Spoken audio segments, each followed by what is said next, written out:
Top Cyclisme. Charlotte Morel a deux objectifs. Le premier, se qualifier pour Hawaï en 2019. Le deuxième, fonder une famille. Enfin, je m'appelle Charlotte Morel, je suis triathlète depuis 15 ans maintenant. Je fais du longue distance, c'est-à-dire Ironman et Alpha Ironman depuis 4 ans. J'ai 3 titres de championne de France longue distance, plusieurs podiums sur Ironman et Alpha Ironman, voilà. Alors, Et puis depuis 3 ans, avec mon conjoint aussi, on a créé notre marque My Tribe, donc de triathlon, de coaching, de stage et de vêtements. alors on va y venir. C'est un petit peu ma double activité. Ouais. On va y venir. Alors, tu es très occupé. D'ailleurs, c'est une question que je voudrais te poser. Quel conseil tu donnerais à des gens qui débutent dans le triathlon et qui ont cette sensation d'être complètement engloutis en fait et de courir après le temps et de pas s'en sortir? Comment on fait pour vivre sereinement une journée de triathlète? Ma vie sereinement en étant triathlète, c'est un petit peu compliqué, je crois. Il faut un petit peu oublier parce que c'est vrai que le triathlon, il y a 3 activités, donc c'est-à-dire un petit peu 3 fois plus d'entraînement. Il faut s'entraîner dans les 3 disciplines, donc ça demande quand même beaucoup de temps. Surtout si à côté on a un projet personnel ou professionnel en parallèle, donc du coup les journées sont quand même bien chargées. Après, comme pour tout, je pense que tout est une question d'organisation. Et moi, c'est un petit peu ce qui me permet de tout faire à la fois, c'est-à-dire mener ma carrière d'athlète professionnel et puis ma carrière avec mes projets professionnels, personnels en parallèle. Est-ce que ça veut dire que tu sais exactement où tu seras le lendemain, pratiquement au quart d'heure près? Ah oui, c'est clair. Ouais, tout est millimétré, les horaires, les entraînements, la récupération, le kiné, les heures de travail. Et je pense qu'on n'a pas trop le choix. C'est un petit peu comme une vie familiale, en fait.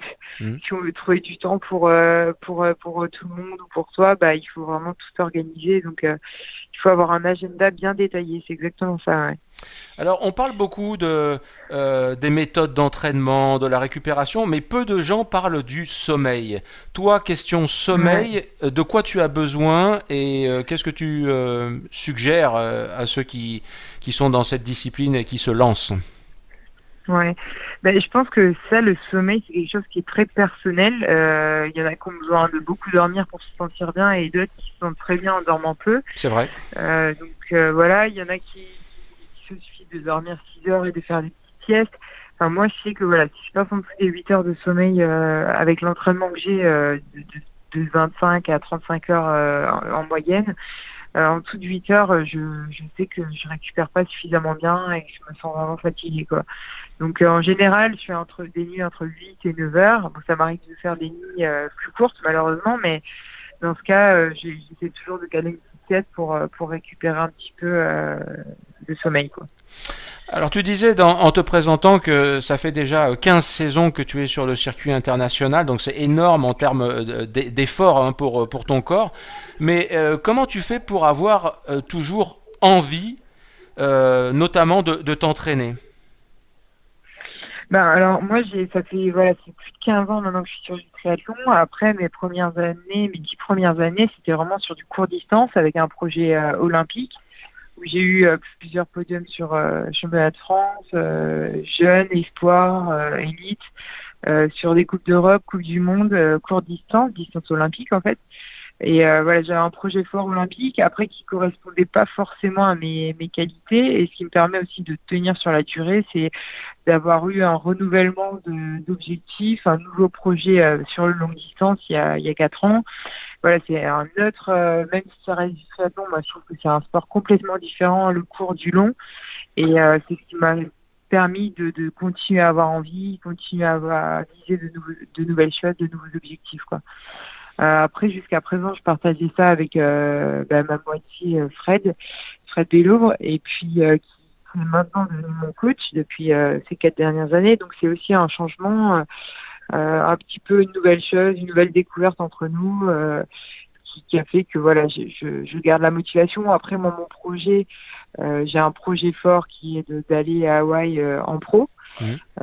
Après, je pense que voilà, une fois que j'aurai atteint cet objectif-là, il sera temps pour nous de, de passer à d'autres projets de vie aussi qui sont importants, quoi. Alors 2018, tu te donnes quelle note pour la saison? Et pourquoi? 2018, se donner une note, c'est compliqué.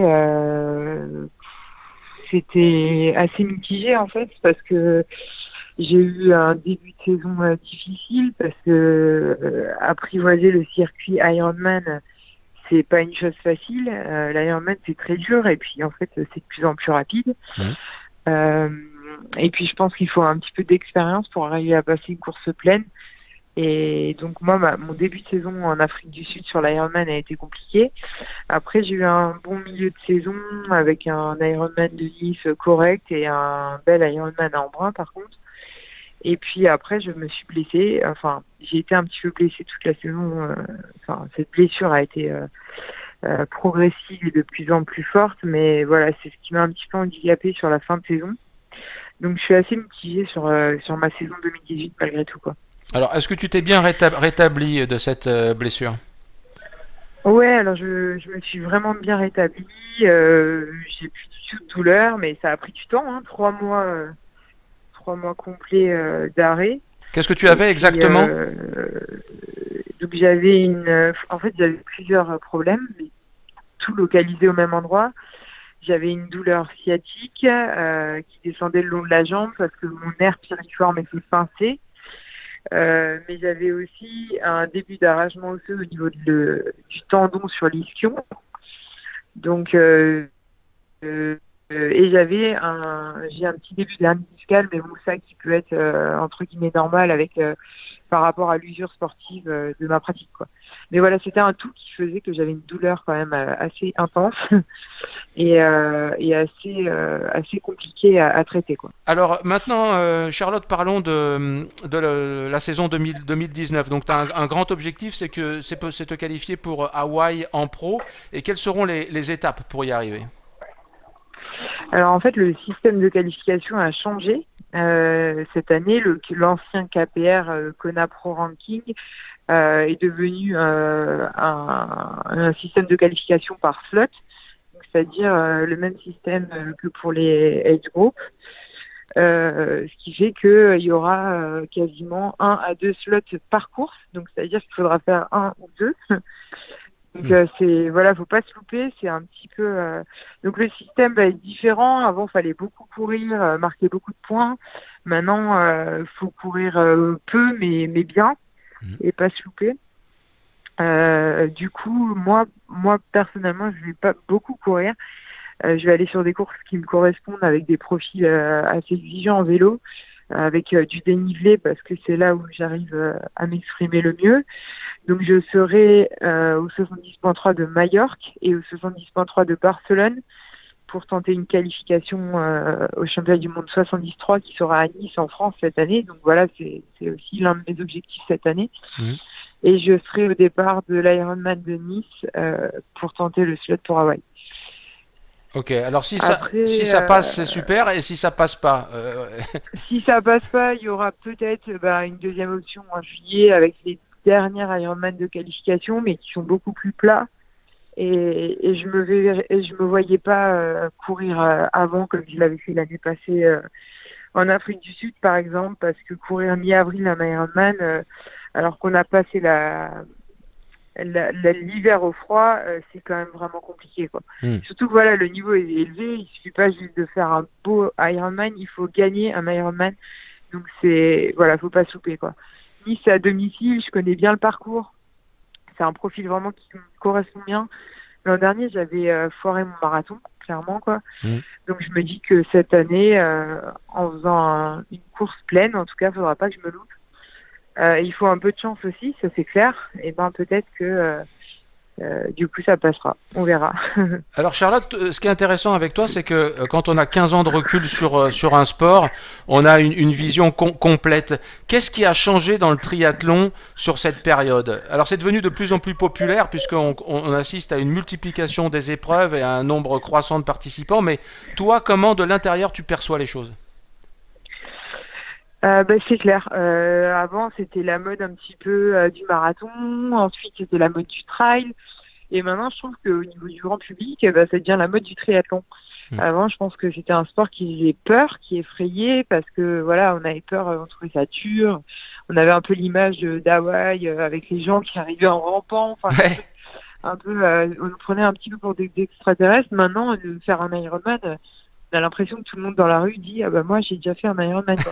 Donc c'est vrai que c'est quelque chose qui devient vachement plus banalisé et beaucoup plus pratiqué.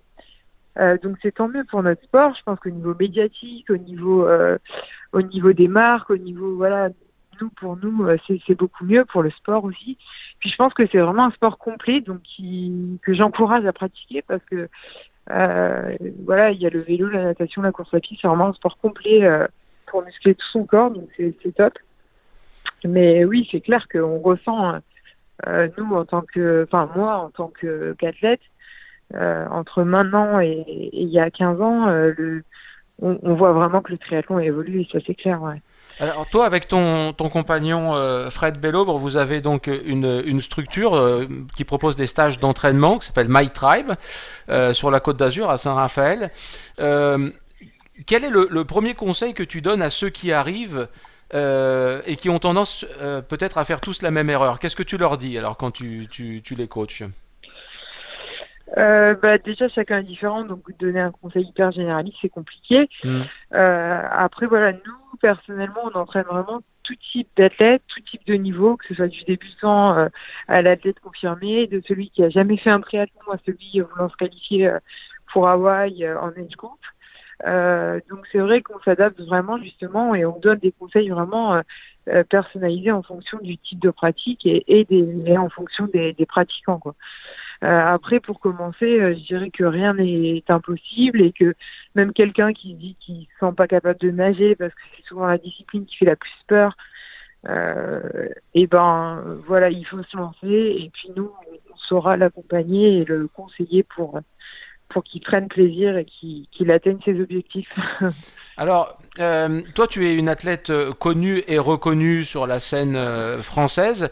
Est-ce que tu as des rivales ou dans le tri, c'est la grande camaraderie générale et tout le monde il est beau, tout le monde il est gentil? En France, tu veux dire? Ouais. Ou au Bah, niveau international, c'est- le tri, c'est un milieu, voilà, c'est un milieu vraiment proche où on se connaît un petit peu tous. Après, je pense qu'en France, sur le longue distance, en tout cas, allez, je dirais 3 filles sur la scène internationale avec Jeanne et Manon. Mhm. Et c'est vrai qu'on se croise sur les courses, mais on partage pas d'entraînement parce qu'on n'a pas l'occasion vraiment de se croiser. Après, quand on se voit, voilà, on se rencontre avec grand plaisir et puis voilà, ça se passe très bien, mais c'est vrai qu'on n'a pas trop, enfin moi j'ai pas trop eu l'occasion de partager vraiment des entraînements avec Jeanne et Manon. Après, moi je m'entraîne beaucoup avec des athlètes qui sont sur Saint-Raphaël en fait, et c'est des athlètes qui sont sur court distance et qui sont aussi en équipe de France court distance. Alors même si les entraînements sont très différents et que je m'entraîne beaucoup toute seule, finalement il y a une partie que je peux faire quand même malgré tout avec eux, quoi. Alors on termine avec une question personnelle. Donc tu as des projets. Les projets, c'est pas un secret, c'est de fonder une famille. C'est un passage important dans la vie d'une femme. Est-ce que ça veut dire il y aura plus de tri en compétition derrière? Alors là, j'en ai aucune idée en fait, pour être tout à fait sincère. C'est clair que c'est un projet qui va se réaliser à court terme. Je me donne encore 2 ans en fait pour aller à Hawaï et dans 2 ans, donc en fait 2 saisons. Après, je pense que voilà, on créera une famille ensemble avec Fred. J'aimerais vraiment revenir au triathlon et c'est vraiment ce que j'espère pouvoir faire. Après, voilà, je pense que créer une famille, c'est tout tout autre objectif très très beau aussi. Et je ne sais pas ce que sera la suite, quoi. C'est difficile à imaginer. Bon, on verra. Alors cette année, tu es ambassadrice Continental et ce sont des pneumatiques que tu connais bien parce que tu les as déjà utilisés. Alors quel est ton choix pour l'entraînement? Avec quoi tu roules et qu'est-ce que tu montes sur tes roues de course? Alors en fait, moi j'utilise les pneus Continental même avant d'avoir été ambassadrice pour Continental, parce que vraiment je trouvais que c'était des pneus de qualité et je trouvais vraiment, vraiment c'est ceux que je préférais sur le marché, donc c'est ceux que j'utilisais. Pourquoi donc Pourquoi parce que je trouve qu'ils sont hyper résistants, ils ont un bon rendement, une légèreté, une réactivité, enfin et surtout j'ai rarement crevé sur course avec ces pneus-là, donc pour moi ça reste la priorité quoi. Avoir un bon rendement et une assurance de ne pas crever, c'est les 2 points les plus importants. Donc c'est vraiment ce qui a fait que j'ai accepté d'être ambassadrice pour Continental et j'en suis très heureuse. Bon, alors et donc, sur tes routes de course, Ouais, pour cette année, moi, j'utilise les nouveaux pneus GP 5000. Et après, j'utilise les chambres à air. Alors, c'est les Race, le modèle. Oui, enfin, mais tu n'es pas en boyau alors, tu n'es pas en boyau. Non. D'accord. Moi, je roule sur les roues zip et du coup, je roule plus en boyau depuis déjà l'année passée. D'accord. Voilà. Ok, c'est beaucoup plus pratique d'utiliser les pneus de toute façon. Hein. Et ben franchement, en cas de crevaison, c'est quand même plus simple de changer un pneu qu'un boyau, ça c'est évident. Et en fait, maintenant les roues Zip, elles sont tellement bien qu'il y a un rendement et une efficacité quasiment équivalente à un boyau. Enfin moi vraiment, je vois pas la différence. Et puis c'est tellement de bonnes roues que associé au GP 5000 de Conti, enfin je veux dire, pour moi c'est la roue parfaite quoi. T'es au top. Alors, je termine juste avec une dernière petite question. Quelles applications as-tu sur ton téléphone portable? Parce que je crois que ça révèle énormément d'une personne. Tu as quoi, entre autres, comme application sur ton écran de portable? Ben, j'ai pas mal d'applications quand même, hein. J'en ai pas mal.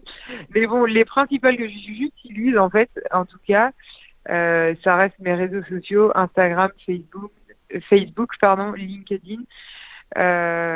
Twitter, j'y vais plus trop. C'est vrai que j'ai un petit peu du mal avec Twitter, mais bon, j'y vais de temps en temps. Après, j'utilise beaucoup Strava, Garmin Connect, Open Runner aussi, pas mal.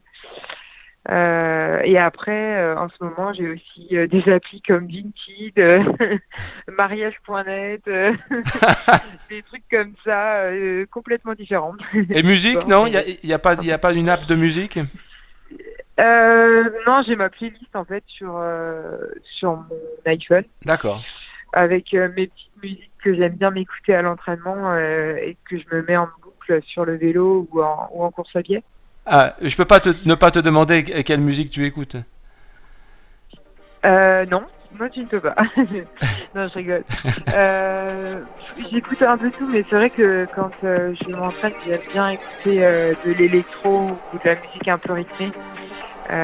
Bon, ça dépend des entraînements, mais sinon, ouais, c'est vrai que c'est souvent ce que j'écoute à l'entraînement, quoi.